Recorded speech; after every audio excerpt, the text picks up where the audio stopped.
बात यह है कि घर में हैं मेरे पति अनिल और 2 बेटे जय और विजय। अब घर में हैं ये 3 पुरुष और मुझे चाहिए थी एक बेटी, जो हुई नहीं। हो गए 2 बेटे। घर में मैं उन चीज़ों को मिस करती हूँ जो मेरे फ्रेंड्स एंजॉय करती हैं, जैसे बेटियों के साथ शॉपिंग पर जाना, मेकअप की बातें करना, फ्रेंड्स की बातें करके हंसना, खिलखिलाना, बॉलीवुड की सेलिब्रिटीज़ पर गॉसिप करना, लेटेस्ट फैशन की बातें करना। यह तितलियां कहानी का एक हिस्सा है। कोयले की लकीर इस कहानी संकलन से मैंने इस अंश को पढ़ा। इसकी रचनाकार हैं पूनम अहमद। आप देख रहे हैं साहित्य तक पर बुक कैफे का एक दिन एक किताब। मैं हूं जयप्रकाश पांडे और मैं पूनम अहमद के इस कहानी संकलन के साथ उपस्थित हूँ। पूनम अहमद मुजफ्फरनगर उत्तर प्रदेश में पली बढ़ी, फाइन आर्ट्स से एमए किया है, 15 साल से लिख रही हैं। कई प्रतिष्ठित पत्र पत्रिकाओं में इनकी कहानियाँ छपती रही हैं। कुछ में स्टोरी ऑफ द ईयर का इनको अवार्ड भी मिला है। 4 कथा संग्रह, कभी अपने लिए, कुछ इस तरह, चिड़िया का बच्चा और इश्क इसका उसका है प्रकाशित हो चुकी हैं। सहज और सरल भाषा में लिखती हैं। आम लोगों के पारिवारिक जीवन के, सामाजिक जीवन की कहानियों को उठाती हैं।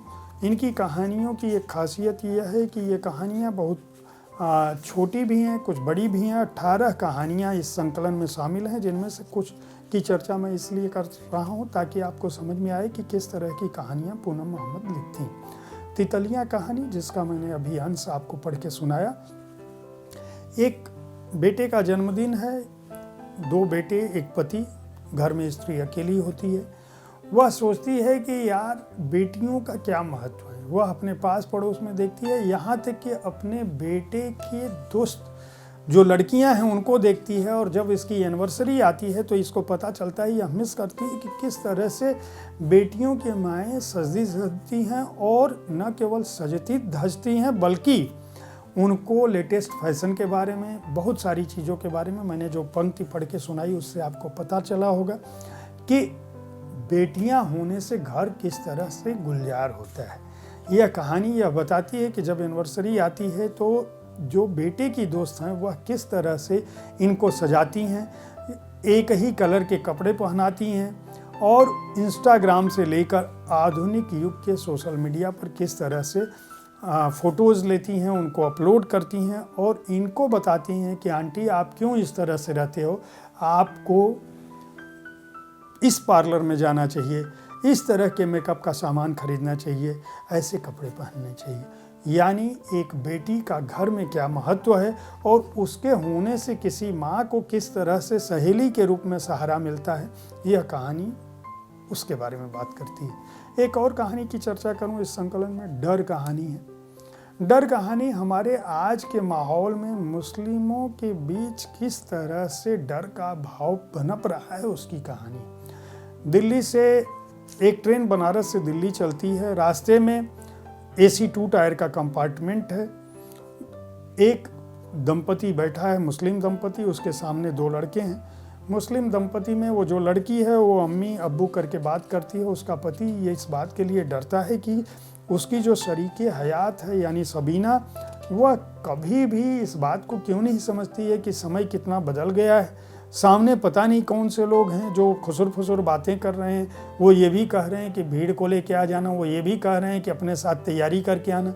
ऐसा तो नहीं, इस आदमी के अंदर डर होता है कि कहीं ऐसा तो नहीं कि ये लोग रास्ते में भीड़ आए और हमें खींचकर ट्रेन से मार दे। इतना भय उस लड़के के अंदर है। इस बीच वह लड़की, उसकी पत्नी कहती है कि तुम जाके चाय ले आना। यह डर के मारे चाय छोड़कर नहीं जाता है, लेकिन उन्हीं में से एक लड़का कहता है कि भाईजान हम लोग नीचे उतर रहे हैं, आपको कुछ चाहिए तो बताइए। वो डर के मारे कहता है नहीं, चाय वाला आएगा तो हम चाय ले लेंगे। इस बीच जब खाना निकलने लगता है तो यह लड़का कहता है कि बिरयानी मैं निकालती हूँ। यह और भी डर जाता है कि पता नहीं किस तरह के लोग हैं, ये चुपचाप नहीं रहती, अपनी पत्नी के ऊपर नाराज़ होता है।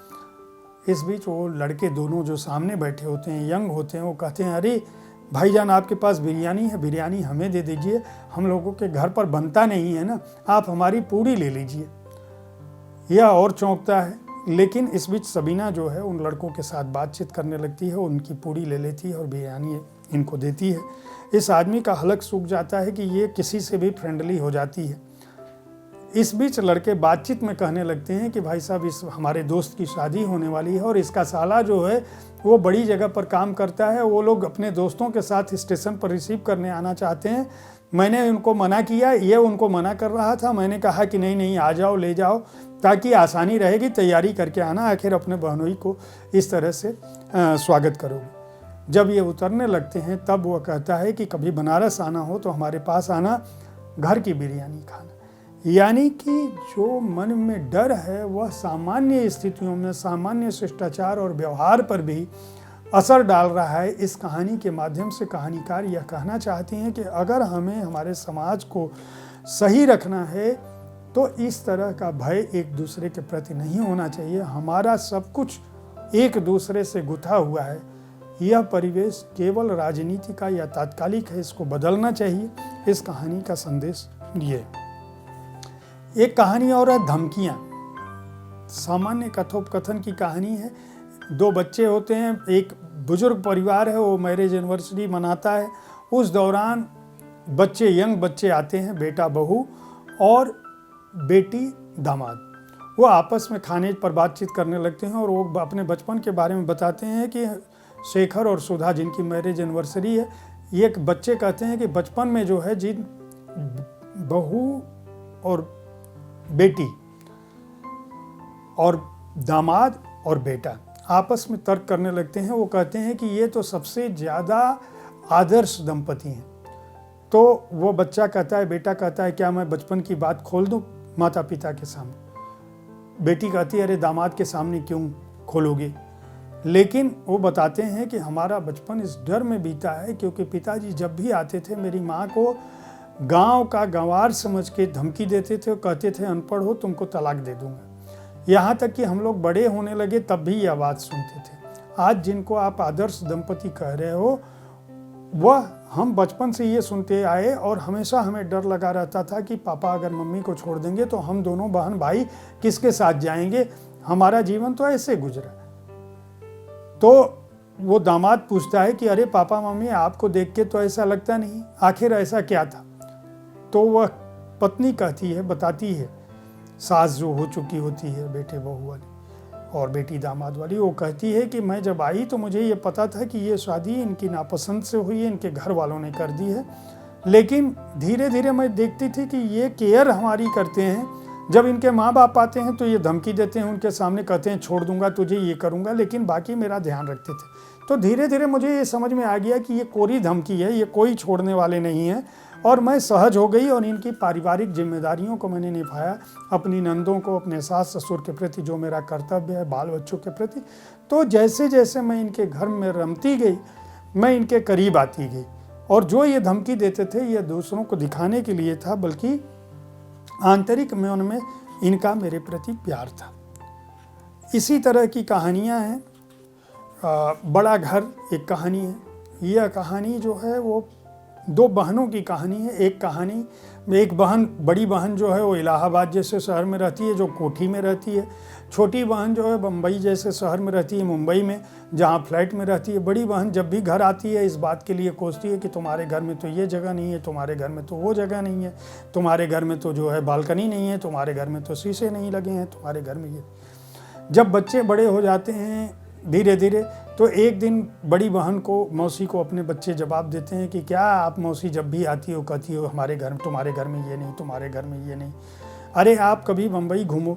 बोलती हैं शादी ब्याह होगा तो कैसे करोगे? तो बच्चे बताते हैं कि शादी ब्याह होगा तो यहाँ बड़े बड़े जो है शादी के लिए अलग अलग वेन्यू हैं, आप वहाँ जा सकते हो, बैंक्वेट हॉल ले सकते हो, वहाँ जा सकते हो। घर रहने के लिए होता है न कि।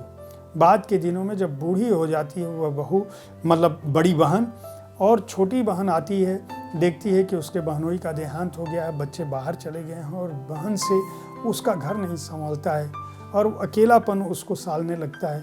और जो बहन कभी छोटे घर के लिए अपनी छोटी बहन को ताना देती थी, वह कहती है कि आखिर समय का फेर देखो कि छोटा घर ही सही है। यानी दोनों घरों की अपनी अपनी स्थितियाँ, सामान्य घटनाओं पे, उन परिवारों पे, उन रिश्तों पे, उन बातों पर ये कहानियाँ लिखी गई हैं जो हमारे आपके जीवन में घटती हैं। कोयले की लकीर पूनम अहमद का यह कहानी संकलन है। इसको बोध रस प्रकाशन ने छापा है। मूल्य है 190 रुपये और पृष्ठ संख्या है 108।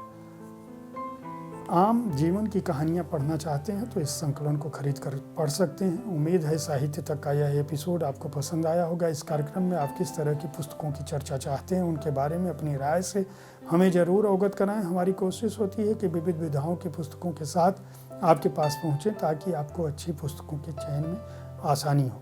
कल ठीक इसी समय ऐसी ही किसी एक पुस्तक के साथ मैं फिर आपसे मिलूँगा। देखते रहें साहित्य तक। धन्यवाद।